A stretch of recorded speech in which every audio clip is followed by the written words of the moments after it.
Então aqui, vocês acharam que tinha acabado a aula, né? Não acabou ainda. Nós temos alguns assuntos para tratarmos. Bom, uma outra coisa muito importante que vocês têm que saber é o conceito de resistência equivalente. O conceito de resistência equivalente a gente pode chamar de REC. REC, aqui é a resistência equivalente. Como que funciona isso?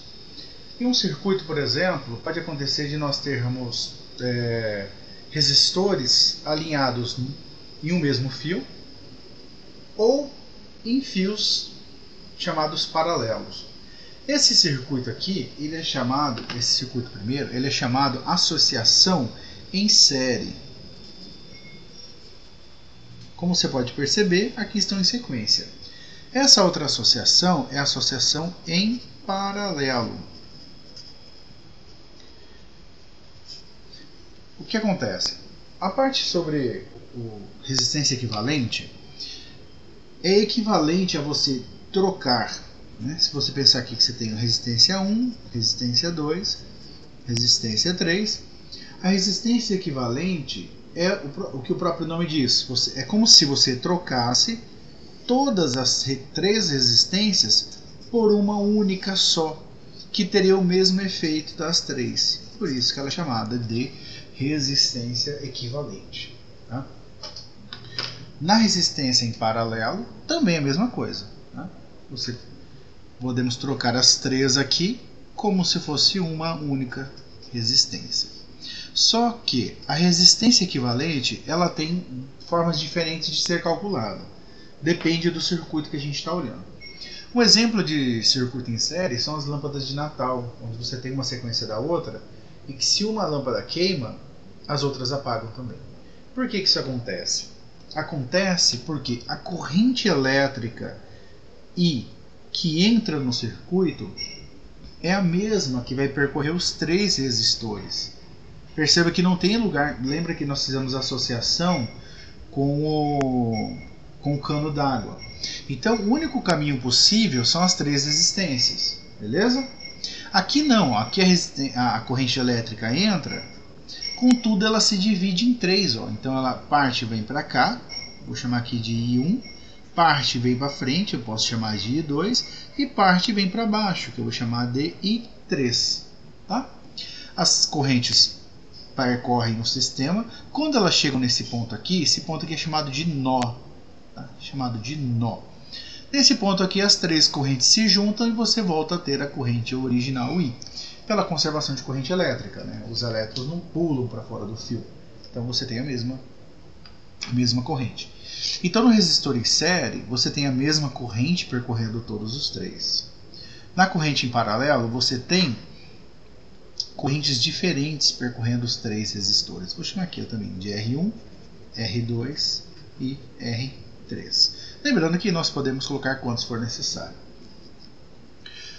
Uma forma de calcular resistência equivalente em um circuito em série é mais fácil do que morder água. Tá? A resistência equivalente ela é simplesmente a soma dos resistores. R1 mais R2 mais R3 mais o tanto de resistores que eu tiver aqui. Tá? Rn, se eu tiver N resistores. Tudo bem? Isso aqui em série. Se for em paralelo é um pouquinho diferente. Em paralelo, a resistência equivalente ela é dada pela seguinte expressão. 1 dividido pela resistência equivalente é igual a 1 sobre R1 mais 1 sobre R2 mais 1 sobre R3 mais 1 sobre Rn, dado o número de resistores que nós tivermos. Tá? Uma outra situação é que resistores em paralelo, em série, eles têm brilhos diferentes. As lâmpadas, se você pensar em lâmpadas, elas podem ter brilhos diferentes. Tá? Justamente por quê? Porque nos resistores em série, a tensão entre cada resistor é diferente. Você vai ter uma tensão 1, aqui você vai ter uma tensão 2, e aqui você terá uma terceira tensão. chegou o Brughello aqui. Tá? Para poder manter a proporção da resistência ômica. Pensa aqui, ó, U é igual a R vezes I. A corrente é a mesma, o resistor é diferente, a tensão tem que ser diferente também, para a gente poder manter aqui o equilíbrio lá. Aqui já é diferente. Aqui, então, tensões diferentes em resistores em série. Do resistor em paralelo, você terá a mesma tensão entre os fios. Você vai ter a mesma tensão U entre os resistores, tá? Então, um é o contrário do outro. Diferentes tensões, mesma corrente. Diferentes correntes, mesma tensão. Ok? E com isso nós temos um exemplo para poder resolver que envolve várias coisas. Continuando aqui.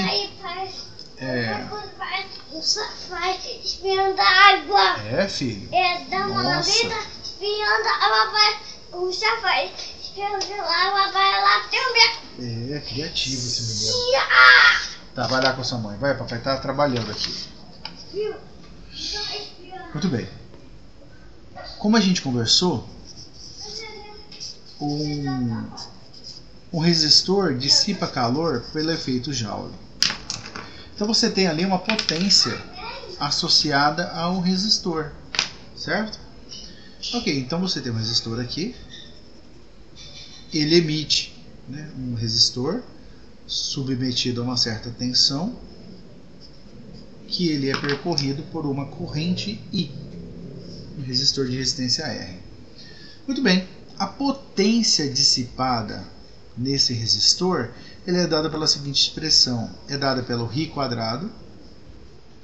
tá? Ou é dado pelo π.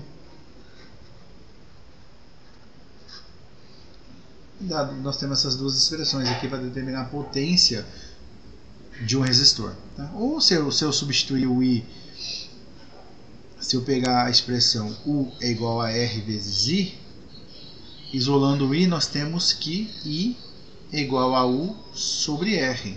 Né? E aí, eu substituindo essa quantidade aqui, uma outra expressão para potência, que também são equivalentes, é U ao quadrado sobre R. Basta que você lembre de duas, você terá a terceira aqui. É assim que a gente calcula a potência dissipada. Lembrando que a unidade de potência é o watt, que é 1 joule por 1 segundo, é 1 watt de potência.